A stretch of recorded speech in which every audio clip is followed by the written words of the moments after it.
calories in, calories out. It's all about calories, calories, calories. Like, it doesn't mean what people think it means. What people think it means is that if you simply eat less, you're going to store less body fat. But that's not the case at all. If you're to take a normal person and just inject them with insulin, it doesn't matter if they exercise or whatever, they're going to gain weight. It's not the calories that were the problem. It was the signal.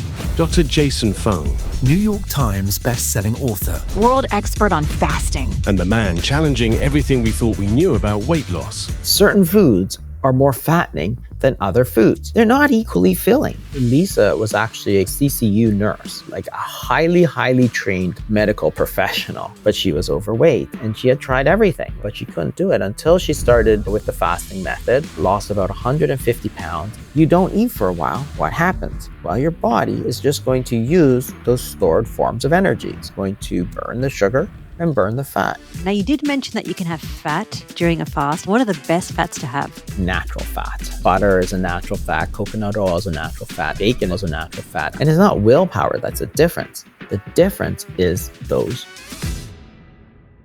Now, when people try to lose weight, most likely they'll try the conventional way. Things like counting calories, exercising more, or even trying the sugar diet. But the thing is, 99% of people fail. And they fail because they're given the wrong advice.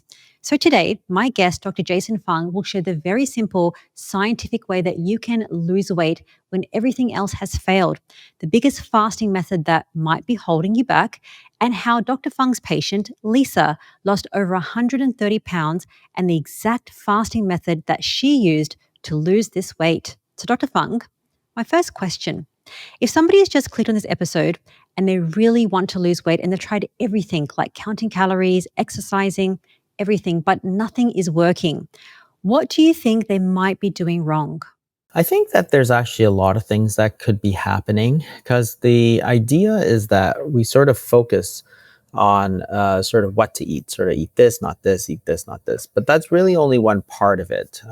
We also focus on sort of how much, right? So, calorie counting and all this sort of thing.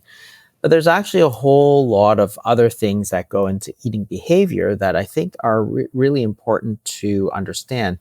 And one of the things that I really stress is the sort of hormonal side of things. Because really, if you think about how we gain or lose weight, you only gain or lose weight if your body tells you to gain or lose weight. And that's just because everything is run by hormones in our body, right? You don't grow without your hormones, right? You don't get any taller unless your hormones tell you to grow taller.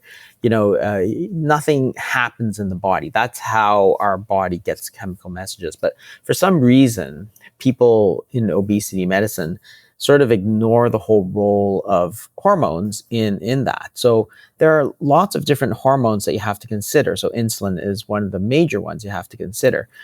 That is to say that insulin is a hormone that tells your body to gain more fat. That's its job. It's not good or bad. But if you have a very high level of insulin, then you are going to have more signal to your body to gain fat. And we know that if you inject somebody with insulin, because insulin is a treatment for lots of diseases like type 2 diabetes, type 1 diabetes.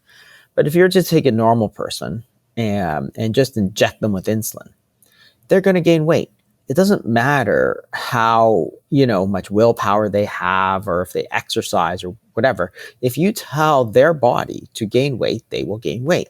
Now, how will they do that? Well, they'll either have to eat more, so they'll get hungry and they'll eat more, or they're going to reduce their metabolic rate, in which case they'll eat the same, but burn less. But the point is that it's not the calories that were the problem. It was the signal to your body, the instructions to your body to gain weight. So if you simply focus on the food and the calories, which is the quantities of food, and you ignore the sort of hormonal side of things, then you don't get the full picture of what's happening in your body. And what it means is that some foods are going to stimulate insulin more than other foods, right? So if you eat a cookie, we know that insulin's going to go way up. If you eat an egg, we know that it pretty much stays flat, not completely flat, but more or less flat. So the only thing it means is that certain foods are more fattening than other foods, which doesn't seem to be a real stretch of the imagination, which is odd because people get this crazy notion that 500 calories of cookies or 500 calories of milkshake is as fattening as 500 calories of spinach, which it's not. They're nothing alike. The hormonal response is nothing alike between those two foods. So why do you pretend that the effect on the body is the same if they're both 500 calories? And you see this all the time. People are calories in, calories out. It's all about calories, calories, calories. It's like, okay, you've said that for, 50 years. It hasn't worked for anybody. And why? And it's completely out of sync with how the human body actually works, which is you gain weight when, your body has the hormones that allow you to gain weight. So if you're to eat, a certain food, say cookies, and you eat 200 calories versus 2,000 calories, does that make a difference? Of course it makes a difference, right? But if you take two different foods, they will have different hormonal responses. If you take the same food and eat more of it, you're going to have more of that hormonal response. So what it means is that you really have to focus on the insulin. And it's not just the types of food, but it's also how often you eat the food. So something like fasting is a way to reduce insulin.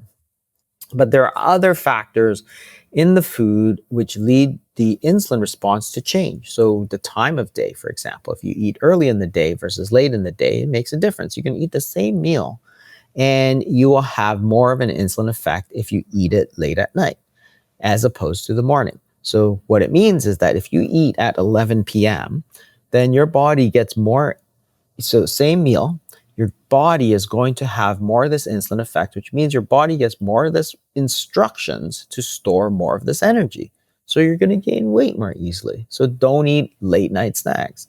And again, that doesn't seem to be like crazy, non-scientific ideas, because I get this sometimes from these, these calorie bros and stuff who are all about calories. It's all about calories. It's all about calories.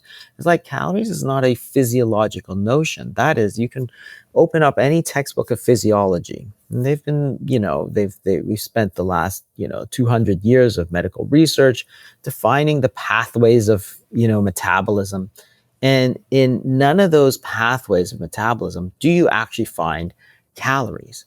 It does not exist. Why? Because of what we talked about. That is, if you eat 100 calories of cookies, it will have different hormones than the 100 calories of eggs, which means that it feeds into your metabolism completely differently, right? So calories is just a unit of energy. It's a unit of physics. It's not a unit in physiology. It does not exist in human physiology. So therefore, you must go beyond that, right? But even if you're to take certain foods, so you can take, wheat or something like that, or any food, you can still change it in a way that affects the insulin level. So how quickly you eat it makes a difference. What time of day you eat it makes a difference. The order in which you eat your food makes a difference. What you eat it with makes a difference. So if you eat, for example, bread versus bread with olive oil and vinegar, the insulin effect of that food is actually much lower. It's like 30-40% lower.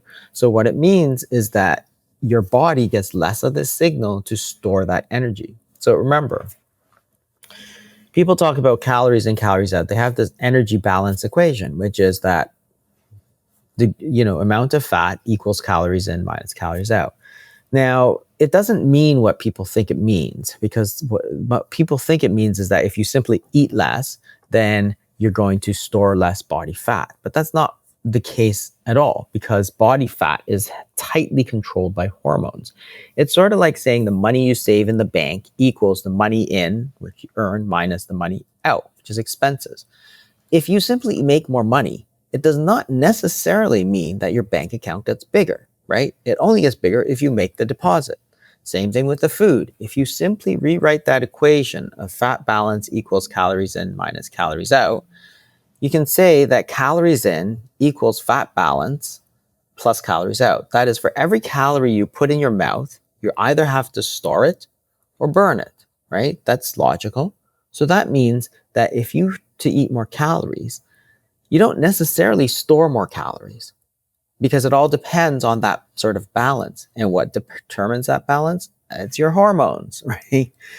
I don't understand, honestly, why people obsess about calories and completely ignore the effect of normal physiology that's been described for like, 50 years. We know this happens. So what it means is that there's so many other things. So the ultra processing of food, for example, has a huge impact on the insulin effect of that food. You can take a food and you can change it in a dozen different ways, and you can add texturizers, you can grind it to a very fine powder, you can make it more addictive, add sugar and salt and other things that make it tasty and make people eat more of it. You can reduce other effects like just the satiety effects. So there are ways to change the insulin effect of that food. So you have to look at the entire sort of range of responses, because you're trying to eat a low insulin diet, not necessarily a low carbohydrate diet. And a low carbohydrate diet, there you don't have to follow it, but there are ways to change it that make it very important. So I think that looking at that sort of whole idea of the hormones, so insulin is only one of the hormones. You've also got this entire range of satiety hormones that nobody ever talks about, but really we should, because satiety hormones are basically exactly that. So when you eat, your body produces certain satiety hormones that tell you to stop eating. So you eat a steak, you can't just eat unlimited steak. At some point you get full and you really can't, you get nauseated, right? And we know that when you eat the steak or fish or whatever, you're going to activate certain hormones. You're going to fill up your stomach, so you're going to activate the stretch receptors in your stomach. We know you're going to activate peptide YY, cholecystokinin, and GLP-1 and GIP, which are the incretin hormones. Well, what happens when you stimulate the incretin hormones? Well, that's what Ozempic does. It stimulates it to a very high level, which tells your body that you should stop eating because you're full, right? Now, again, we know that these satiety hormones are real. Certain foods activate these satiety hormones more strongly than other foods. So again, if you were to eat a steak, 500 calories of steak, and you compare that to 500 calories of soda, they're not equally filling, right?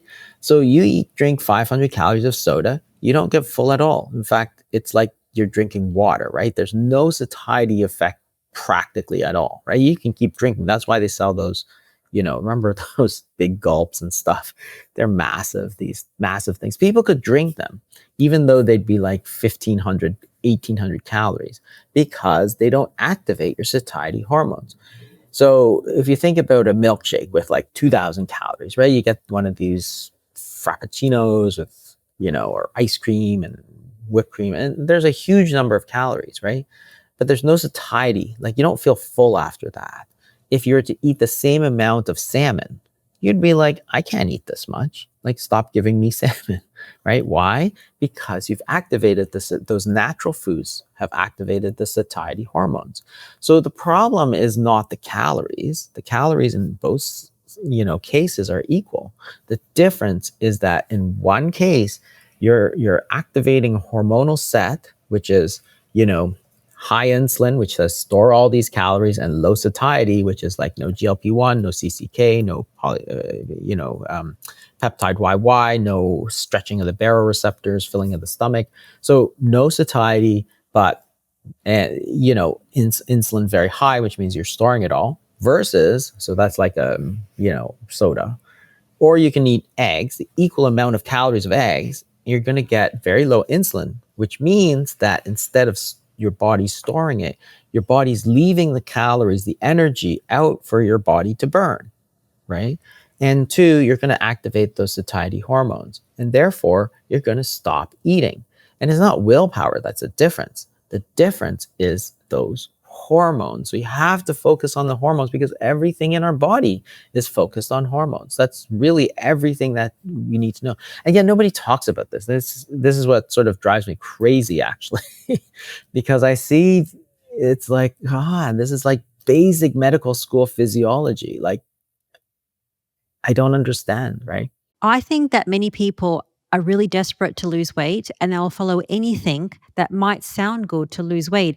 And look, I'm 41 and I have gone through the 20 years of counting calories. So when it was the realm of counting calories and exercising more, Basically, you just get hungry and then you want to overeat. And in some cases, especially for women, it can cause binge eating, eating problems, and all these different things.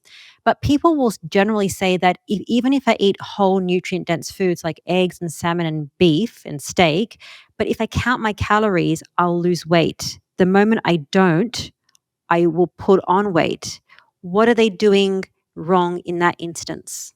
Well, yeah, I mean, there's a whole lot of other things because how much you eat also makes a difference too, right? Because it's like just because you eat salmon doesn't mean you can eat unlimited salmon because the insulin effect of that salmon, if you eat a double portion of salmon, your insulin effect is going to double, right? So for the same food, how much still makes a difference, right?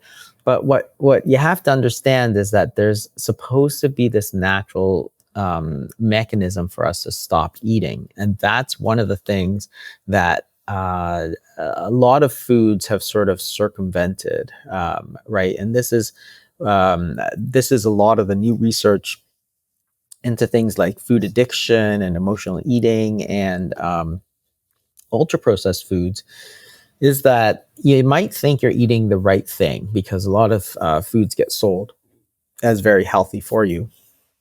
But in fact, they're ultra processed and they actually minimize the satiety.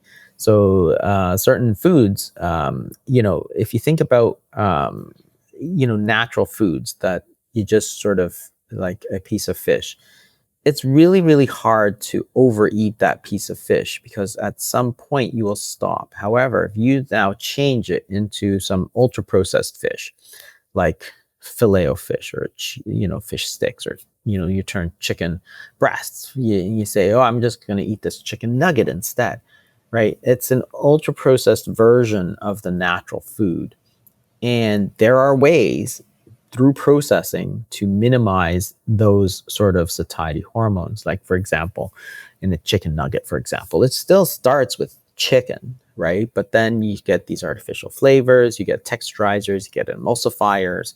So it changes the way you eat it. It makes it very easy to eat. It makes it very easy to digest. And you can see the difference in terms of the hormonal levels.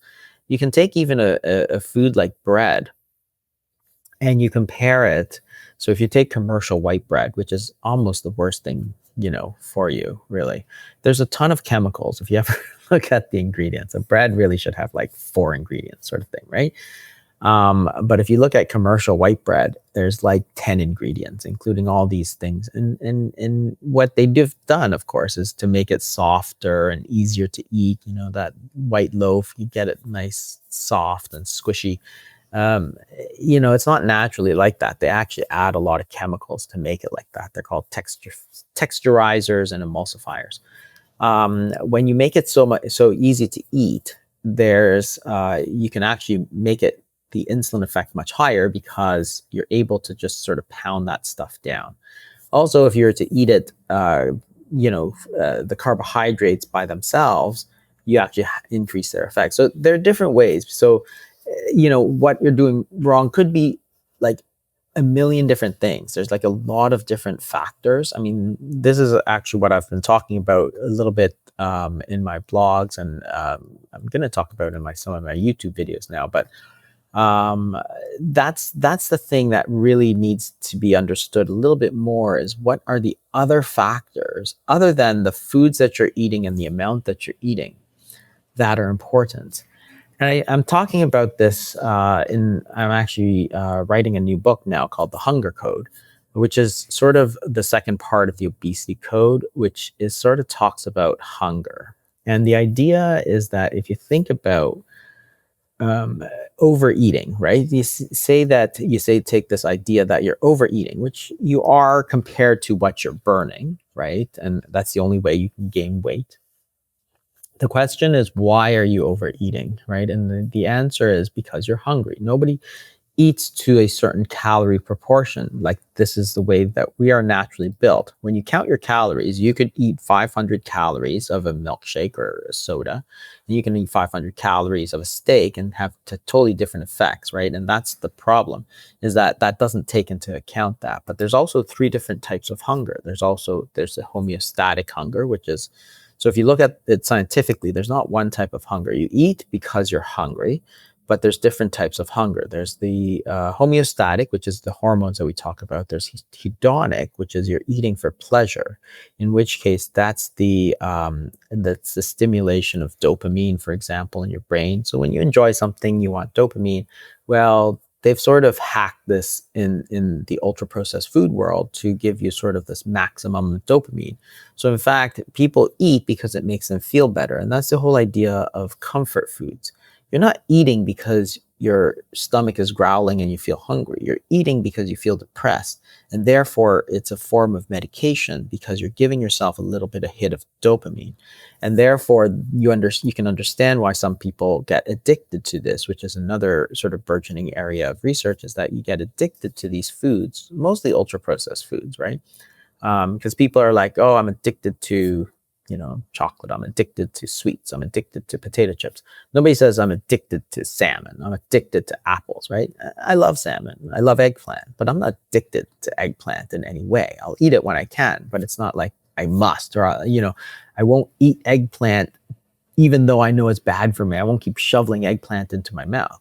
But almost anybody can understand shoveling ice cream or cookies into your mouth, right? These are ultra processed foods, which impact the hedonic hunger to such a degree that it's been overplayed, and we've ignored it. We just say, well, you just need willpower. It's like, no, this is not the problem. The problem is that it's affecting a different pathway. And then the third thing is the conditioned hunger, which is the environmental and social impact.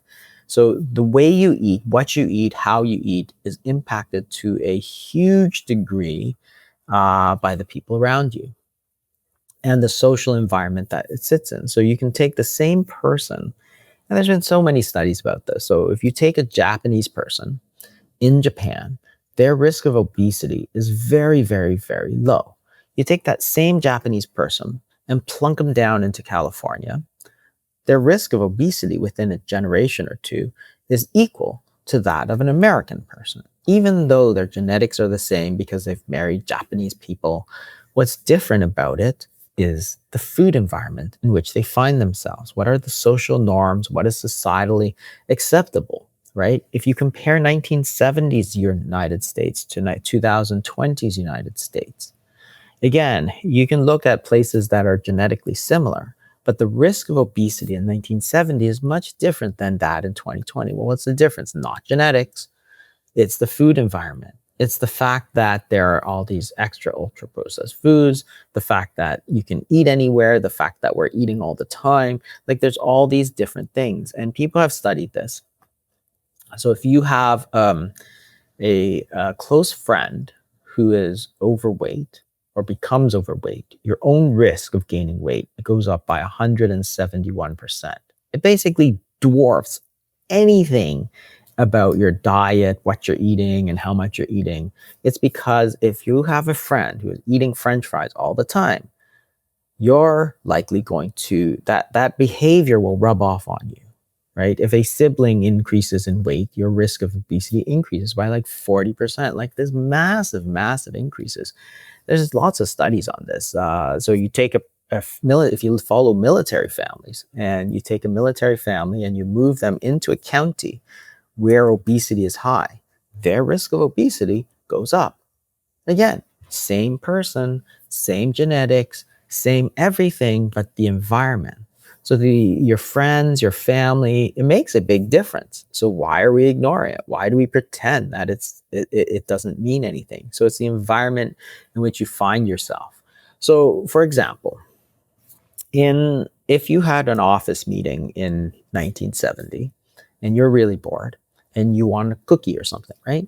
What would happen? Well, there's no cookies. So you'd have to leave the meeting, go down to your car, drive around because there's no coffee shop in your building, drive around to a coffee shop or something, find your cookie, buy your cookie, come back, go back into your meeting. So 45 minutes later, right? Would you do that?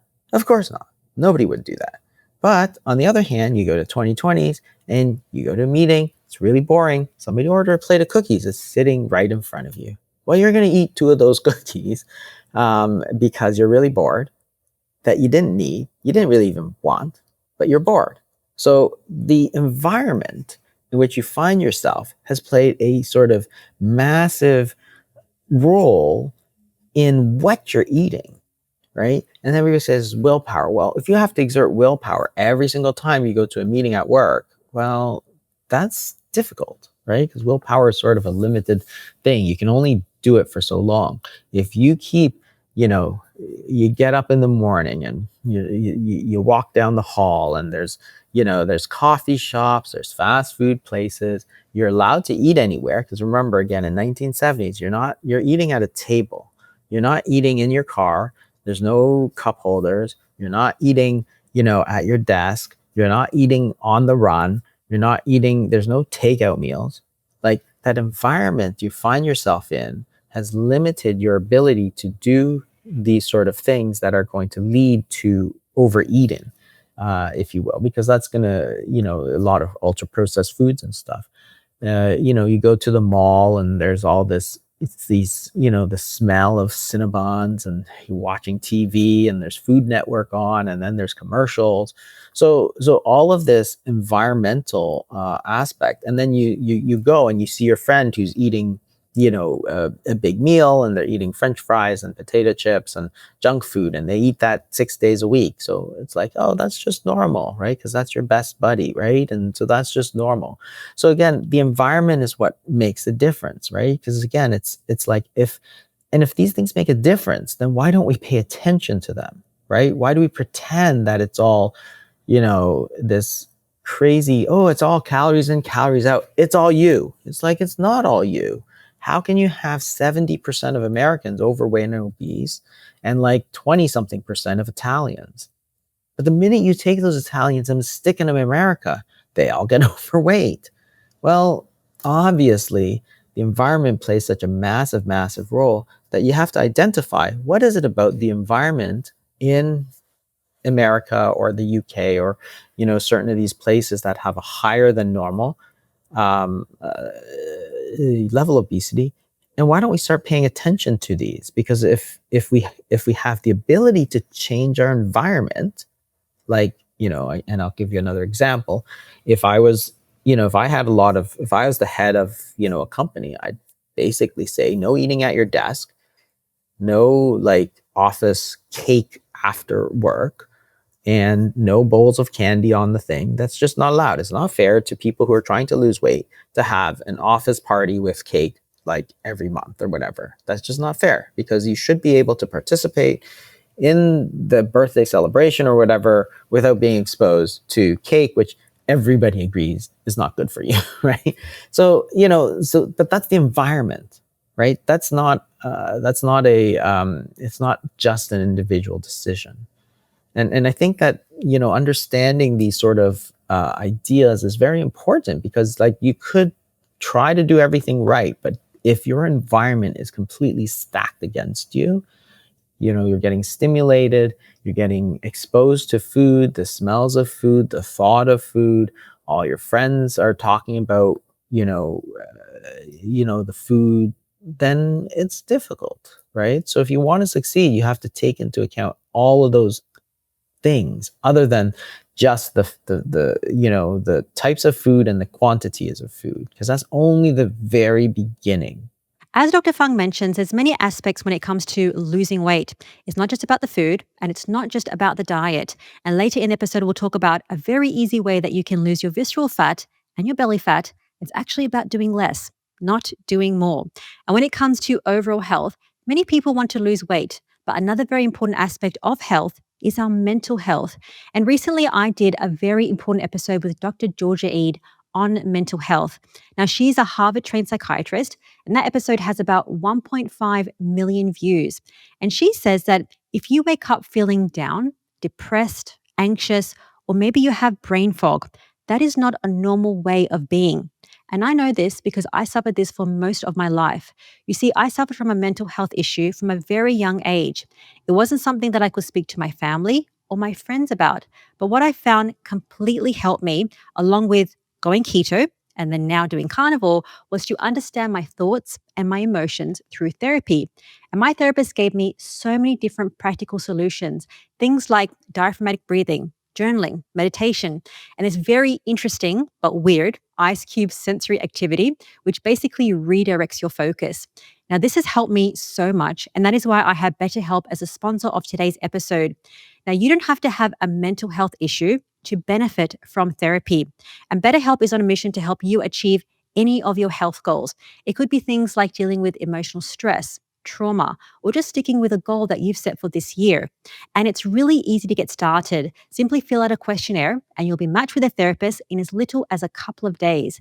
And one of the best things about BetterHelp is that if the first therapist doesn't feel quite right, you can easily switch to another one until you find someone you truly connect with. So if you feel that you're stuck or you're overwhelmed, you might want to consider therapy. Simply click on the link in the description of this episode or just head to betterhelp.com/Primal Podcast to get 10% off your first month of therapy. I do want to talk about possible solutions so that people have hope. This is about hope for change, and your work is so instrumental to show that change. Before that, I do want to touch upon the fact of chronic disease. So somebody that has diabetes type 2 or fatty liver disease, how that inflammatory disease can block the body to weight loss. Yeah, all of those diseases, those metabolic diseases like type 2 diabetes, I mean, they're all related to hyperinsulinemia, which is an excess of insulin. So if you look at people who are overweight, their insulin levels are much higher than somebody who's not. Same as type 2 diabetes. Type 2 diabetes have much higher levels of insulin than somebody who doesn't. And I think that's part of and same with fatty liver. Fatty liver actually goes very closely with type 2 diabetes. And I think that's part of the disease process. So again, if you come down to insulin, again, it's not a bad hormone. Like any hormone, it has a natural level, and it can be too high or it can be too low. And both are bad. Same as thyroid. You can be too high or too low. If you have an insulin level that is too high, and you can influence, of course, your insulin level based on your diet, like what you eat stimulates insulin. When you don't eat, insulin goes down. So it is influenced by that. If you have too much insulin, then you're going to get into problems. So what does insulin do? Well, it helps you store fat, right? That's one of its jobs. So if you have too much insulin, your body's going to store too much fat. So that's why you get fatty liver. That's why you get obesity.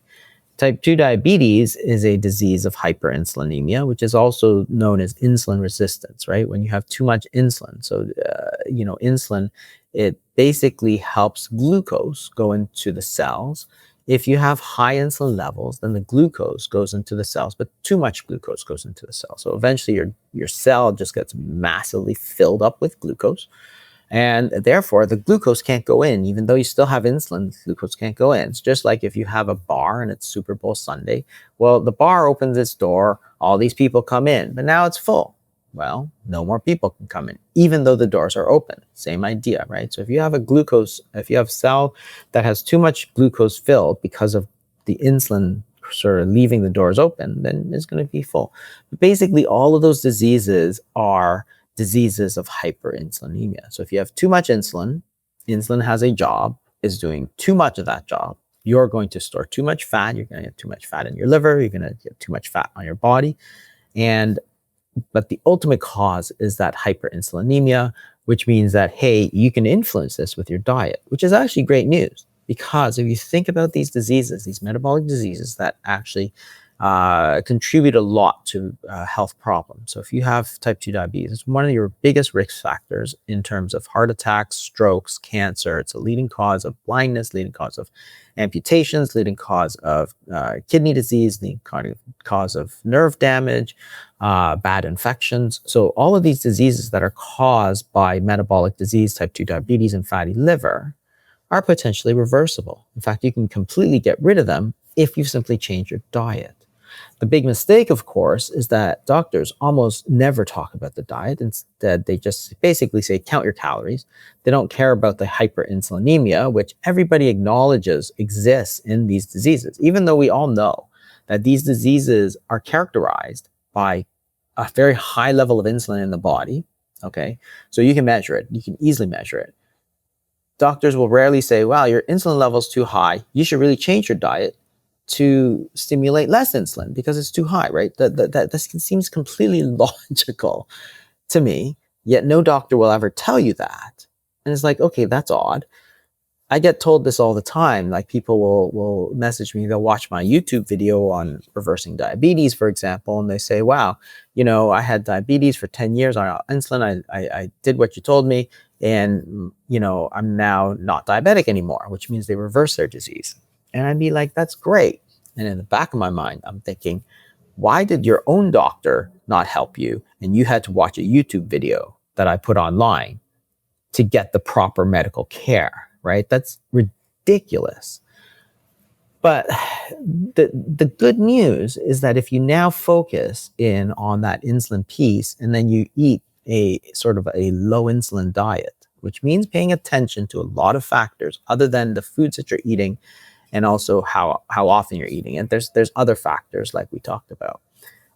It means that you can reverse it. And that's huge, because if you can reverse it, then you're going to get less heart disease, less strokes, less cancer, less infections, less diabetic kidney disease, less, eye disease, all of those things. But you have to focus on the diet. And we know that these things are important because in the last 50 years, of course, obesity has gone up, type 2 diabetes has gone up, and the risk of these other diseases, heart disease and so on, has gone up along with it because it's one of the big risk factors. But if now you have the ability to do it for yourself, then that's great news. It's not like, developing some, rare genetic condition where, well, there's nothing you can do.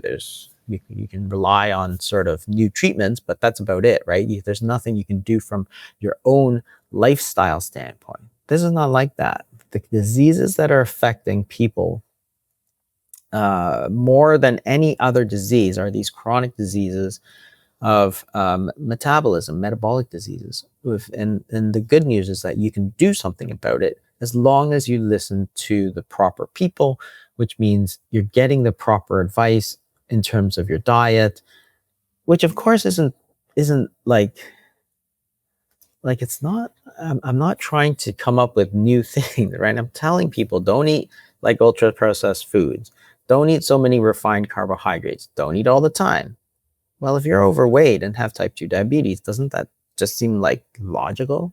Like really, it seems like advice that your mother or your grandmother would have given you. And yet when I say it, people are like, oh no, that has nothing to do with it. I'm like, okay. Depending on who you talk to, they might have different preferences or different ideas about what they've heard about what is the right diet, how frequently they should be eating. But again, with the work that you do, finding the right doctor becomes easier, because if we have doctors like you on YouTube and on social media portraying the correct way, the scientific way to lose weight, reverse disease, that's the way that people are going to be helped. Let's talk about some success stories that you have helped millions of people lose weight, reverse chronic disease with the fasting method and also changing what they eat. Can you share one person that stands out to you in your history of helping people over the last decades? Who stands out to be the biggest success in terms of losing weight? I'll mention actually somebody I work with at the fasting method. Her name is Lisa. We also have this other coach there named Heather. So the fasting method is basically an online site where people can get sort of support, they can get advice, but mostly support and community, because again, it's not simply about the knowledge, right? You can get knowledge anywhere, but just because you know that cookies are not good for you, and everybody knows that, doesn't mean you won't eat them, right? So it's about the community. It's about your environment that you surround yourself with.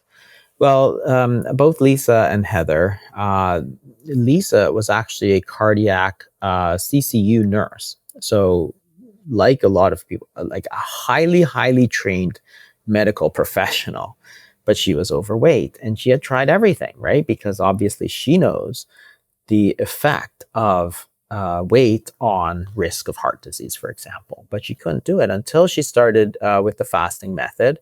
And she lost about 130 pounds very quickly and very easily. And she was like shocked. So she actually gave up her nursing practice. She said, okay, this is what I'm going to do. So she actually works at the fasting method as a coach to help people. And same with Heather. Heather lost about 150 pounds. And again, all of these people have tried everything because people have tried calorie counting, but really, who hasn't, right? People start hearing about calorie counting when they're like 7 years old, right? And, all the way up until their 20s or 30s or 40s when they finally say, you know what, this is not really working for me. Then they try other things, including fasting, and again, the community aspect of the fasting, normalizing behaviors, encouraging sort of the right behaviors, has really helped both of them. And I feel very good that we've been able to help both of these ladies. But then they in turn have felt so strongly about sort of the the way that they understood sort of weight loss before and after was so shocking to them, like because of their own experience, that they actually decided to join us at the Fasting Method as coaches to help. So the Fasting Method offers both one-on-one coaching, which is as well as group coaching, and also a community where so sort of people can just join online to discuss things and talk about it. We're actually, for example, they might have a group fasting. We have just starting the group fasting reset challenge. So it'll be a 5-day sort of modified fast. It's a sort of reset that we're doing just starting today, for example. So I'm joining. We're having a lot of people do it. But again, it's that idea that, hey, if you're doing it with friends, it's going to be easier. So it's not a full fast. It's not like 0 calories. It's like a special sort of a fat fasting thing we do that we found is very effective for people. And it'll be a 5-day course. If you want to talk calories, probably about 250 to 300 calories per day, maybe 400. I don't know. We don't really look at that too closely, but for 5 days, right? So it's a fairly intensive thing, but people feel a lot better afterwards. So I'm doing it, Lisa's doing it, like we're going to all do it together, and we'll help each other through this. Something that we're going to be able to do this, then we can help lower insulin, which is going to sort of flip that fat burning switch so that people can start burning fat instead of storing it, which is the problem with high insulin, is that you're getting that signal to store it. Absolutely. I'm going to link the fasting method in the show notes so people can check it out and join the fasting challenges that you have. I wanted to ask more about Lisa. What did she eat before so that people can understand, like maybe they're in her boat thinking about weight loss as this incredible hard thing? What did she eat before? And then what did she eat after? And how was the fasting method for her to help her lose 130 pounds? The before is what you would expect, right, from the dietary guidelines. So as a nurse, she was following, counting your calories, 50% carbs, right? Eat 3 meals plus some snacks in between. Sort of, if you look at any sort of standard dietary, guideline, it'd be there, right? Eat this many calories, 1,500 for women, 2,000 for men, and eat this sort of proportion of foods. And so it's not much different. So she tried to do that as best as she could. And if you look at the foods, it was like anything else you get at the grocery store, right? But there's a lot of ultra processed foods there. And if you look at the American diet, it's about 70% ultra processed foods.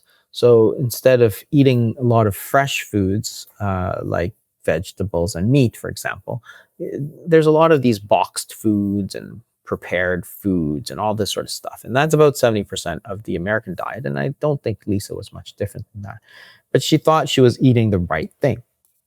But, afterwards, of course, we really emphasize natural foods, cutting down, especially the refined carbohydrates. So carbohydrates, again, are not a bad thing necessarily. There's a balance there of how you eat them, what your insulin effect is, but reducing a lot of the carbohydrates, the commercial white bread and, the potatoes and stuff that really stimulates your insulin,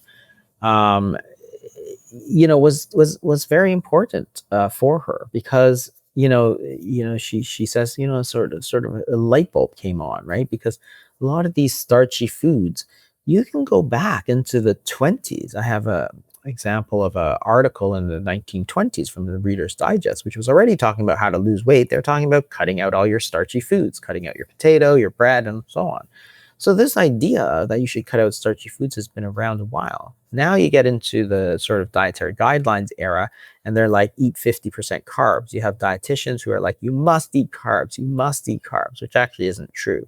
So she cut down her carbohydrates and then added the fasting, which again, it's much more accepted now. But when I started talking about fasting in 2014, 2015, people thought it was crazy to not eat for, longer than 5 or 6 hours, right? Like the maximum time you should really not eat was like when you slept, right? And I said, why? Like your body has the ability to store energy in the form of sugar, in the form of fat. So if you didn't have that ability, you'd die in your sleep every single night. So if you don't eat for a while, what happens? Well, your body is just going to use those stored forms of energy. It's going to burn the sugar and burn the fat. If you have too much sugar, you have type 2 diabetes. If you have too much fat, you have obesity. Well, those two cases, you should fast more because that's when you're going to let your body naturally burn it off. Is it fun? No, not really, but you can do it, right? And as you get doing it, and this is where community makes a difference, as you start doing it more, as you build it into a habit, your hunger starts to go down because you're not expecting to eat all the time, right? If you normally eat once a day, you don't actually get hungry more than once a day. If you eat 6 times a day, you get hungry 6 times a day because you're expecting to eat. So all of these things make a big difference. So then not only focusing on the foods, cutting down a lot of refined foods, refined carbohydrates in particular, and then adding the fasting really made a difference to Lisa. And that was the big difference. Before, she would just eat whenever she wants. Why? Look at the dietary guidelines. There's no guidelines on how often you should be eating. In fact, they said you should eat all the time. Well, it didn't work for her. And it's not going to be the same for everybody. That's not going to be the problem for everybody. But in some people, it made such a big difference. Like it's again, it always boggles my mind how there's so many health professionals who study so hard and all these other things. Like imagine being a CCU nurse and knowing so much about the human body and the heart and all this, and you see it's still not getting taught because nobody talks about it, about what causes weight gain, what causes weight loss, and how your diet and things like what are you eating, how much you're eating, when you're eating, how often you're eating, like how those things really impact you, right? And she didn't know. I didn't know before I started getting very interested in around 2012 or so, right? I went through all of medical school, like 15 years of practice before I even had any inkling of any of this, right? And that's the whole problem. That I think is a little bit sad, but that's really what changed for her. Now, as Dr. Fung mentions, there's many different aspects when it comes to your health and also losing weight. Things like what you eat, when you eat, and also our environment. And this conversation extends to other aspects of our health, including what we put in our skin. Because whatever you put on your skin penetrates into the bloodstream and can go into your brain, into your cells, potentially causing disease. And when I found out about this, it completely changed what I put on my skin. You see, I have followed a high-fat carnivore diet for the past few years, and that has helped me fix so many different health issues. But I didn't realize that I was still exposing my skin to different chemicals through my skincare. And I used to use 10 different skincare products, but now I only use one. It's 100% chemical-free, grass-fed tallow. Now, you might be thinking, why would you put tallow on your skin? Well, this has helped me so much. It has improved my hydration of my skin texture, as I generally have very acne-prone, sensitive skin.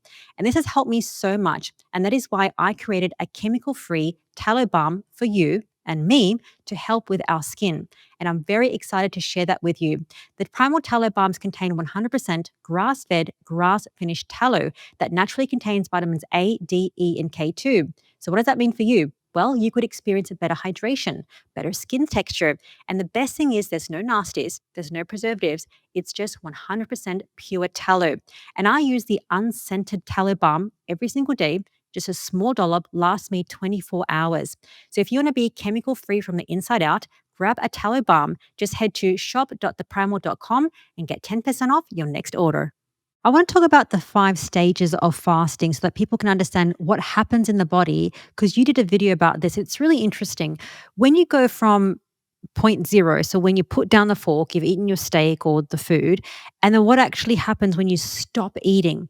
If people can understand that, they can understand those different blocks and different benefits, because we hear about weight loss, autophagy, the lessening of the loose skin, and all these things. It happens at different stages. So let's start. The moment that someone has a steak, puts the fork down, point zero to the first 4 hours.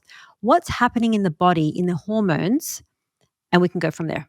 When you put down the fork, this food is still in your stomach. So it doesn't mean you stop adding food. So the stomach doesn't actually absorb any of the food. You don't get those nutrients until it goes into your bloodstream, sort of thing. So the food actually sits in your stomach, and your stomach will hold it, it'll mix it, it'll churn it, it'll grind it up, and then sort of push little pieces of it out, right? Little bolus of food into your intestines so that your intestines can now absorb it, right?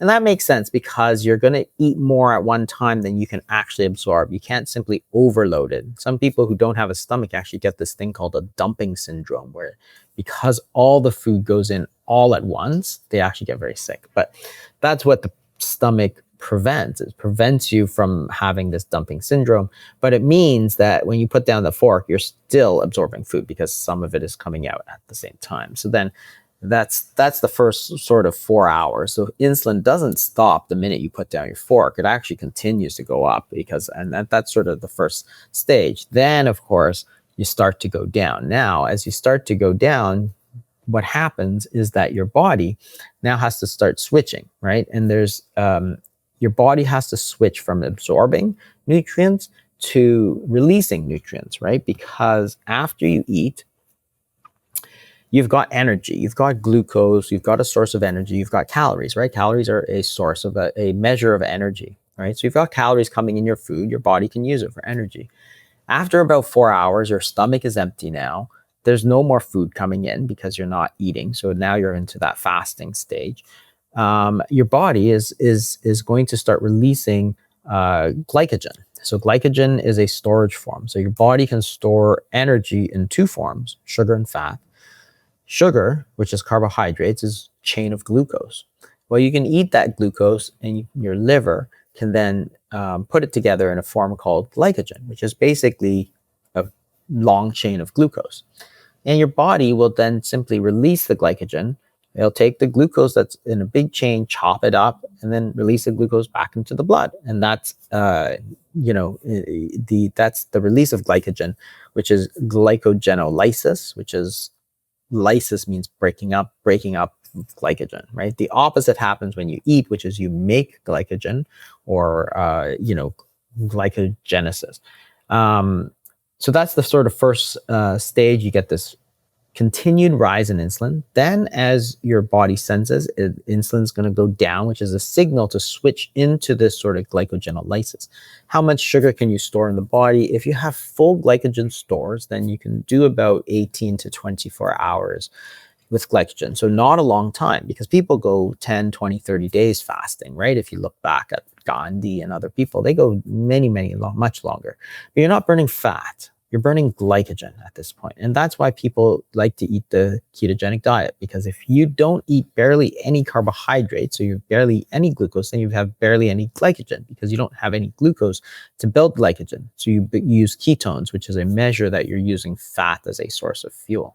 So after the glycogen stores, then you get a period of gluconeogenesis. So you get glycogenolysis, then you get gluconeogenesis, which is the breaking down of protein.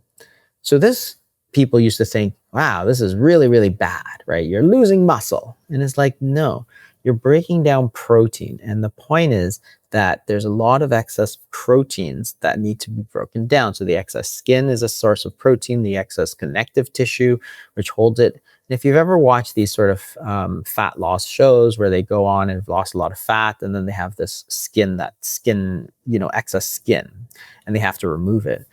It's quite striking because some of them have like 50 pounds of extra skin and stuff. It's like a huge, like they put it on the scale in the TV show or whatever. And it's like, wow, that's a lot of skin. Well, if you have 50 pounds of excess skin, that's 50 pounds of protein, not fat. So there's a lot of protein that actually needs to come down. And this other stage called autophagy, which people think is very important now, is a breakdown of protein. So the best guess is that that's where your autophagy is going to be maximized at this period of gluconeogenesis. So your body now takes some protein and turns it into glucose as a source of energy. And why don't you just become emaciated, right? Because people say, well, if you fast, you're going to lose muscle and so on. And of course, that's not true, because if you think about how people, like cavemen and cave women and stuff like that, they're not like little blobs of fat running around the, American plains, because what happens is that as you break down protein, you actually, during fasting, increase your growth hormone substantially, so that when you start to eat protein again, you're going to rebuild protein, but only the proteins that you need. So if you didn't need that skin, so you're going to burn a little bit of fat, burn a little of connective tissue, maybe burn a little muscle even. But when you rebuild, you're only going to rebuild the muscle, because when you stress the muscle, that's when you're going to rebuild. But because you didn't put any stress on the skin tissue, you're not going to rebuild that skin. So in fact, when people lose all this weight with the fasting, we can actually see very, very few problems with the excess skin. People actually feel and look a lot better because of that. And the whole, this whole period of gluconeogenesis, which is that breakdown of protein, is sort of counteracted with the increased growth hormone for when you eat later on, right? But it's also a time limited period, because your body doesn't want to continually burn protein, right? If this fast continues 5 or 10 days, you don't want to keep burning protein. That's not good for you. Your body actually starts to shut that down. So after you shut that down, you get into this that's the protein sparing phase, and then the fat burning stage. So by the time you get into the fat burning stage, you're basically, supplying almost all the energy that you need from body fat. So you're not really, there's no more sugar to burn, no more glycogen to burn. You've stopped the burning of the proteins, unless you get to a point where your protein levels are super low, in which case then you have to, of course, and that's not healthy for you. But you get into this sort of protein sparing mode and the fat burning mode. So the fat burning mode is basically, you're just burning fat. And if you think about fat, a pound of fat has about 3,700 calories roughly. So if your metabolic rate, it's about, 1,800 calories a day is normally what you eat, or as an average, a pound of fat actually can last you 2 full days. So if you're trying to lose like 10 pounds, which almost all of us have 10 pounds of fat in this sort of day and age, that's actually enough for 20 full days of fasting, if you were to do that. Now, I don't generally recommend super long fasting like that, but on the other hand, it just means that gives you an idea of how much energy is actually stored on our body. And it's stored, of course, body fat is stored for you to use, but you can only use that if you allow your body to do it. The minute you start eating like a lot of food, and it's not, then you're going to flip into sort of storing energy again, right? What's interesting to me, actually, in the last couple of years, there's been a lot of data on sort of not a full fast, but like these sort of modified fasts. So the 5-2 diet was Michael Mosley's diet, where instead of full fasting for the full day, you'd eat 500 calories. And there's also data on a fasting mimicking diet, which is, again, a modified fast. And the point is that a lot of these data shows that, like, even if you eat a little bit of food during that fast, you still retain much of the benefits of the fast. Like, your insulin's going down. It might blip up a little bit if you eat a little bit, but then it'll just keep coming back down. So some people worry that, oh, I ate a peanut. Oh, there goes my fast. I'm going to have to start all over again. No. It's still okay. It just continues. Your body's going to continue going, because even if you eat, oh, I had that peanut. Well, okay, insulin's going to go up. Your body's going to slow it down and then just keep going in that fat burning state. It's going to continue. So those are sort of the stages. And as you start to understand the sort of 5 stages of fasting, you see why it's actually such a powerful mechanism for fat loss, because it's a natural way your body has adapted over millions of years to survive this sort of famine period, like, winter, so that we're not sort of harmed, right? Because your body will burn the sugar, It'll preserve the protein, preserve the muscle as best as it can, and then switch into fat burning and leave you relatively spared, so that when you come out of it, when it's spring and food is more plentiful again, you're not this emaciated wreck, right? So people worry about fasting all the time, but our body has figured that out a long time ago, because the strains placed on us as a species have allowed us to survive this, and in fact probably come out even better, which is why fasting is such a traditional sort of health practice, right? You go back up until about 30 years ago, when people decided fasting is really bad for you, fasting, or, they would say it's a cleanse or a purification or something like that. These cleanses, which are basically fast, were considered very good for you. If you look at, spirituality, it's here talk about fasting in, like, the Bible and Hinduism and Buddhism and, all of the major religions in the world talk about it. They're not trying to kill their practitioners. They're not trying to harm their practitioners. In fact, they're trying to introduce them to something which is highly beneficial. And you start to understand it from a modern perspective once you start to understand about autophagy, about this sort of, you're going to break down these old proteins, and then growth hormone goes up. You're going to rebuild new proteins. Hey, you're getting rid of old stuff and putting in new stuff. That's the process of rejuvenation. So can you actually reduce your age and longevity? Absolutely. There's actually some data now that says that one of the fasting studies showed that, hey, you could reduce your biological age by 2.5 years using these protocols, similar to the fasting reset challenge that we do. 2.5 years. It's like they do all these measures of biological age, and when they studied these people that did these sort of fasting things, it's like, wow, your biological age, instead of 40, went down to like 38. 37, and like that. Yeah, it's amazing, right? So again, it sort of makes sense from a scientific standpoint, from a historical standpoint, and from a physiologic standpoint. You understand why these things are actually such powerful, health promoting things, and they're all free and they're all accessible to everybody. Like, I'm not trying to sell the most expensive, supplement with 60 different supplements for like $2,000 that you see on TV. No, you want to do fasting? Go ahead, do it. It's free. You're going to save yourself a lot of money because you didn't have to eat, right? So it's like, no, it's accessible. If you don't have if you don't have the money, if you don't have the means, if you don't have the time, hey, you're going to gain more time because you're not spending all your time eating, and you're going to save yourself a lot of money. And it's available to everybody as a human being, this powerful therapy that can actually reverse all of this disease and actually maybe even make you younger. It's like, that's crazy. People spend thousands of dollars on these supplement companies to try and do exactly the same thing.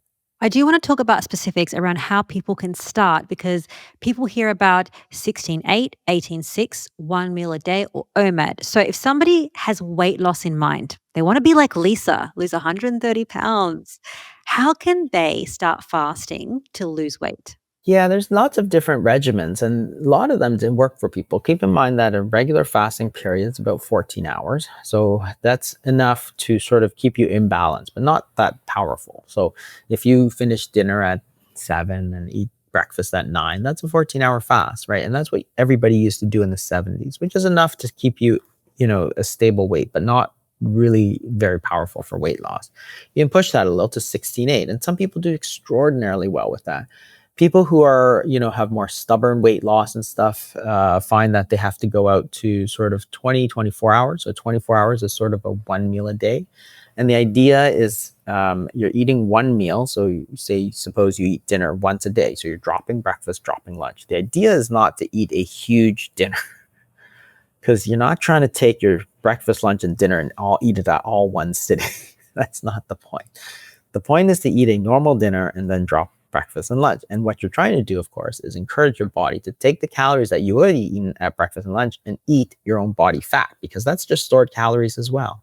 So you're going to take that and then eat normally at dinner time and then go on to the next day.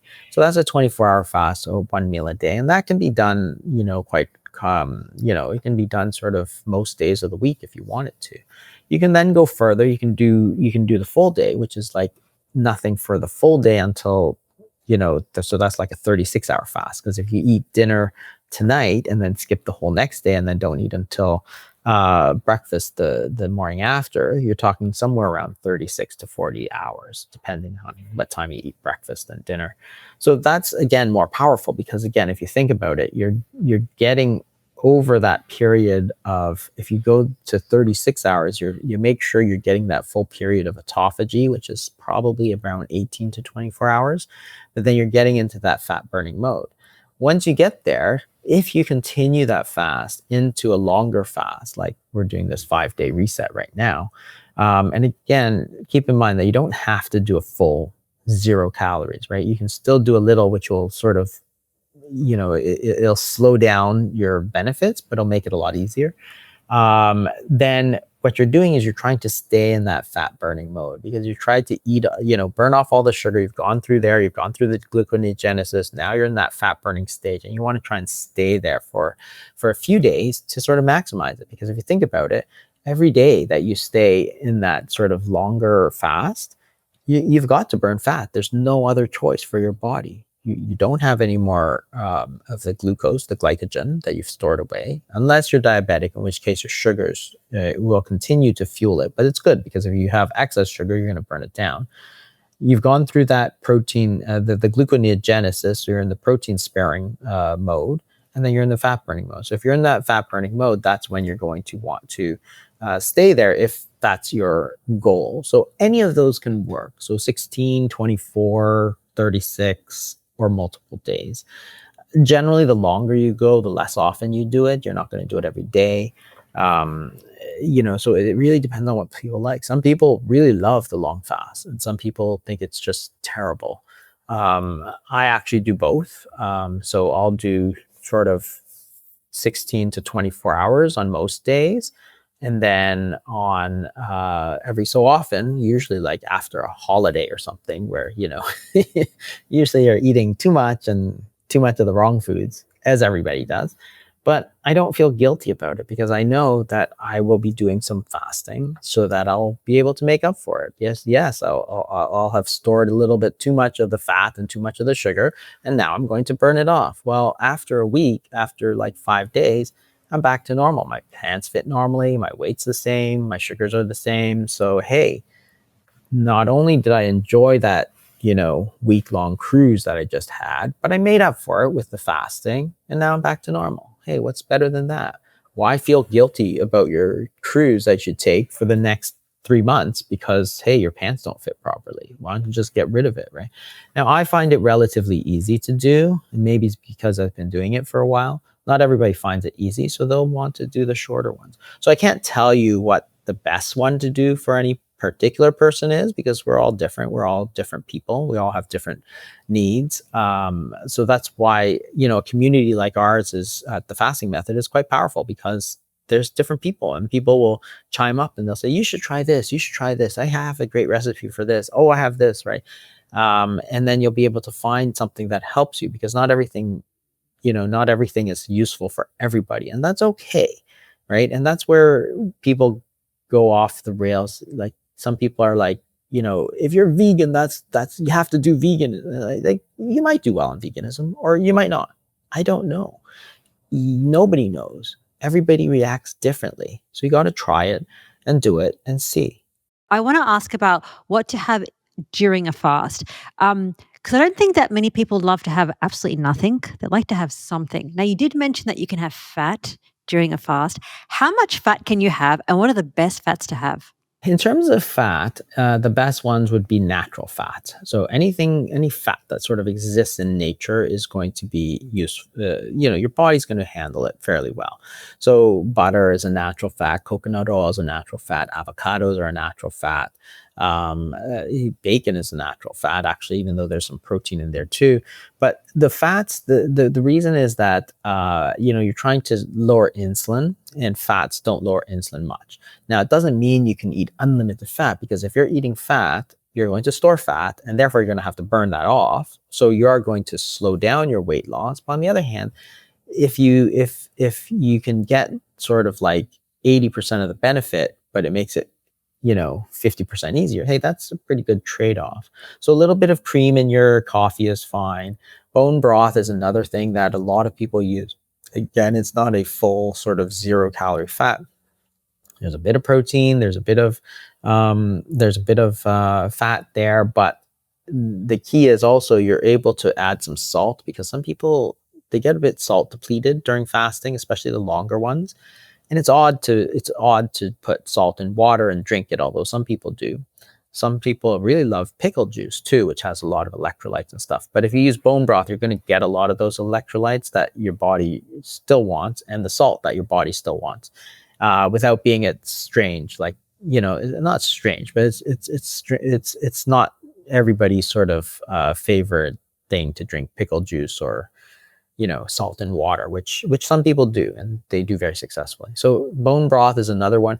Teas are very, very good. So teas and coffees are very, very good. So green teas and coffee are very good, because green tea, for example, does have some natural effect to blunt hunger, and so does caffeine. And they also both have a bit of caffeine to sort of rev up your metabolic rate too, right? So we all know that caffeine is a natural stimulant. Tea is a little bit better, I think. It's not as much of a stimulant, but the caffeine is released sort of more gradually, as opposed to a big spike. Like, as a coffee drinker, you love that big spike, but sometimes the tea is a little bit more gentle, and it's a little less too. But there's other ones. There's catechins in green tea, which also blunt the hunger as well. So these are very useful to use during fasting. And as I said, if you do take a little bit of food, mostly sort of vegetables and fats is what we generally have, because you still want to keep your insulin relatively low. You don't want to sort of flip yourself into the fat storing mode. Well, that's usually enough to sort of blunt the hunger of the fast and still allow you to continue. And that's where the trade-off is very, very beneficial, because it's a little bit less stressful on the body as well. Interesting. So I'm assuming that if somebody does a fast, maybe it's 16 hours or 20 or 24 or the longer fast. So when they feel that feeling of hunger, simply just have a beverage, there's a coffee or a tea or something, and then maybe have some fat or a bone broth. Is that the way that you do it? Yeah, and it's two things. One is that hunger during a fast is to be expected, right? If you're not prepared for it, you're not going to succeed, because you have to understand that, like, I get hungry during a fast, right? There's two sort of things. One is that you have to understand that the hunger is going to pass. So when you get hungry, and you will get hungry especially during a longer fast, the hunger will go up, and then it's going to peak, and then it's going to go down. And by about an hour and a half afterwards, your hunger level actually goes back down to baseline. Why is that? Well, your body simply took the calories it needed from your body fat. So why would it be hungry? Like, you fed yourself on your body fat. The longer fast, what you can see is that the ghrelin peaks go down. So as you fast longer and longer, your hunger actually goes down and down and down.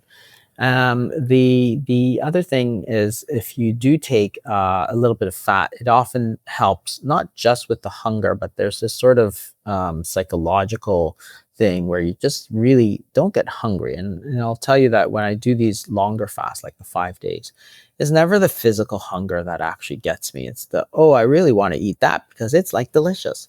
But I can't because I'm fasting, right? And that's the harder part of fasting, which is not the actual hunger pangs and the growling stomach, which does happen. It's the actual sort of psychological thing. And that's where taking a little bit of food, a little bit of vegetables, for example, half an avocado or a little bit of olives or something like that, can really blunt that sort of the psychological wanting for food. And that's the sort of hedonic hunger versus the homeostatic hunger. Right? Of the three types of hunger, you got homeostatic, hedonic, and conditioned, right? So you got to be prepared for the homeostatic, but you can actually you can just grind right over it because that it will actually pass. The hedonic hunger is much harder to do. And then the conditioned hunger, you're actually trying to break all these associations with food that you have. So the fasting is very beneficial from like multiple standpoints. But yeah, if you just take some bone broth, for example, or a little bit of something, and you simply wait it out, your hunger will go down. And then if you do take a little something, again, that makes it easier to go forward, because it's not so hard on the sort of hedonic side of things. Because what's interesting too is that the food that you eat during fast, like you could eat, you could eat like steamed broccoli, which I do, and it is like, and plain steamed broccoli, and it's like the most delicious thing you've ever eaten, right? It's like, because you're like, okay, it's the hedonic hunger, you haven't eaten anything, and it's like, okay, normally you just pass this up, but you're like, whoa, this is so good. Like this broccoli is like so good. This is great because you're giving it a bit of that pleasure, and you're getting it over. You're turning down the hunger a little bit, but you're actually getting almost all of the benefits of the fasting going forward. But it's interesting. It's interesting. I would say that it changes the way that you look at food. And then sometimes we definitely eat out of pleasure, but when you're actually hungry, something like broccoli can taste amazing. And depending on someone's food preference, maybe they do carnivore and they cut out vegetables. Maybe for them, a ribeye is just absolutely delicious, or eggs. And then typically a cookie could be amazing for them when they're typically eating. But when you're truly hungry, something that is whole, unprocessed, and healthy for you, like meat, is going to be very satisfying. As a final thing, just to ask you, because you are the fasting expert, some biggest fasting mistakes that people make that could be holding them back, what do you think is the number one mistake that they do? I think the number one mistake is really the idea that if you fast, then you can eat however much and whatever you want, right? So I saw this mistake quite a lot as we started, was that, oh, I fasted for 16 hours, well, I'm going to have like pizza and potato chips. It's like, no, you shouldn't be eating that stuff. If you're trying to lose weight, you still shouldn't be eating that stuff. It's just two different things, right? You're affecting the fasting, but the food that you eat also makes a difference on how much you eat. So this idea that you can eat whatever you want just because you fasted, or this idea that you can eat however much you want, like you take all your meals and cram them into a single meal and they'll be fine. It's like, yeah, I don't think that's a good idea.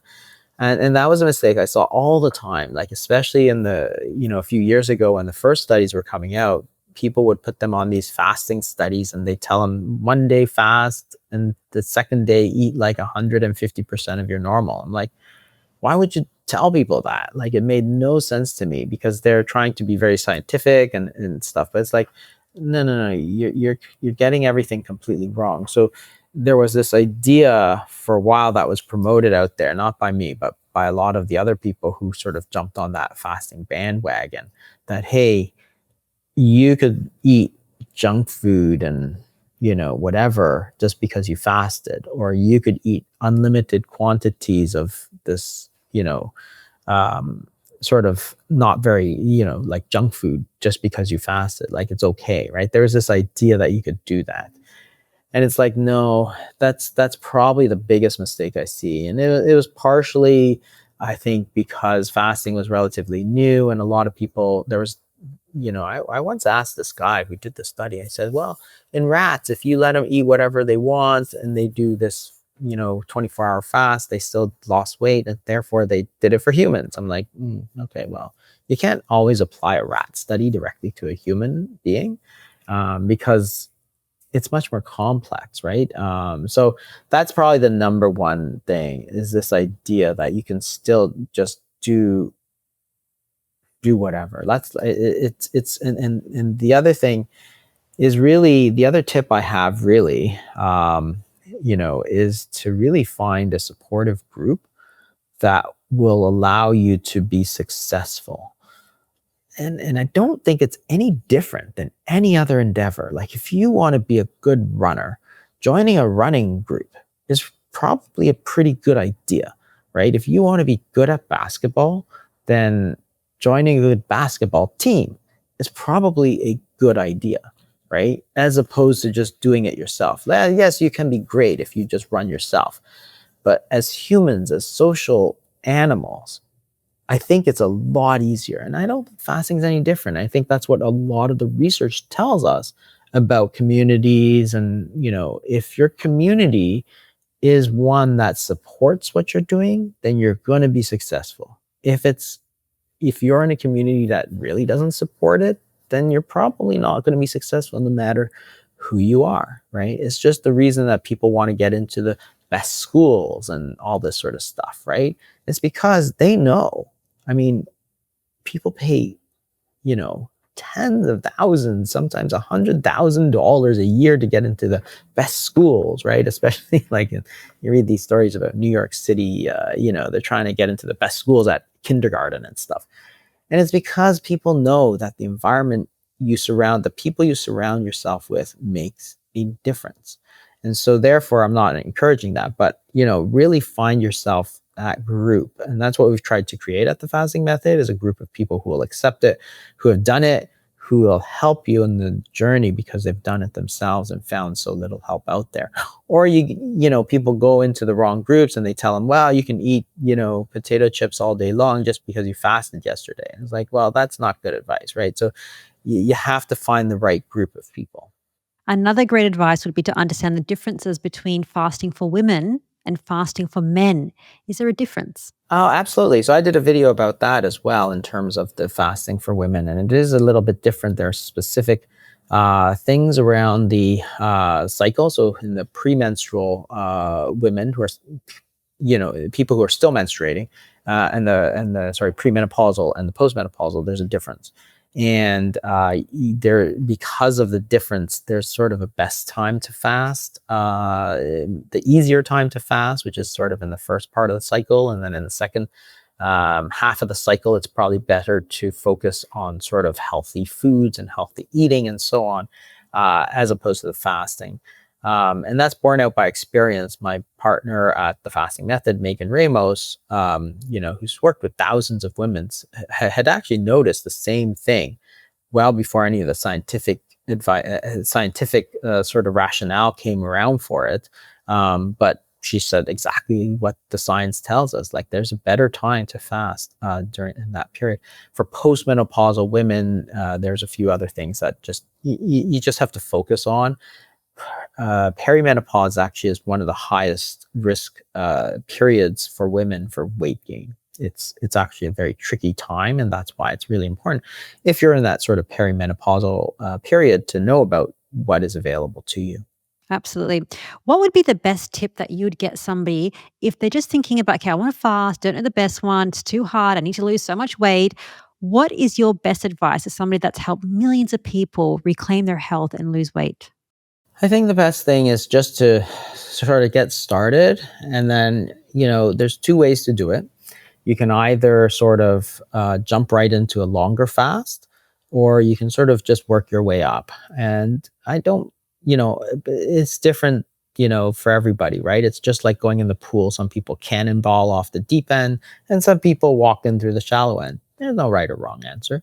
For older people, I generally recommend to tiptoe into it and do it slowly, because some people are on medications, their sugars are sometimes a problem, and so on. For a lot of younger people, they'll just, jump right in and feel great, and then just keep going, right? So the best advice is to decide sort of what you're doing. I have a lot of resources online. So my books, the Obesity Code, the Complete Guide to Fasting, my upcoming book, The Hunger Code, too. And then a lot of videos. You can go on my YouTube. It's all free. You can watch it whenever you want. And there's so many tips about fasting. There's all these tips about fasting. So get the right information, get prepared, but just start it, right? Even if you start with cutting out snacks and doing a 14-hour fast, which is sort of like a normal fasting period, start with that and then get yourself educated. I have tons of free resources for everybody, and then you decide what's good for you, whether it's 16 or 24 or 5 days, like anywhere in between can be done. I wish more people had doctors like you. You are so helpful. And the fact that you said that everything is free, I'm going to put everything in the description. So, all your books. When is the Hunger Code coming out? I think it's spring of 2026.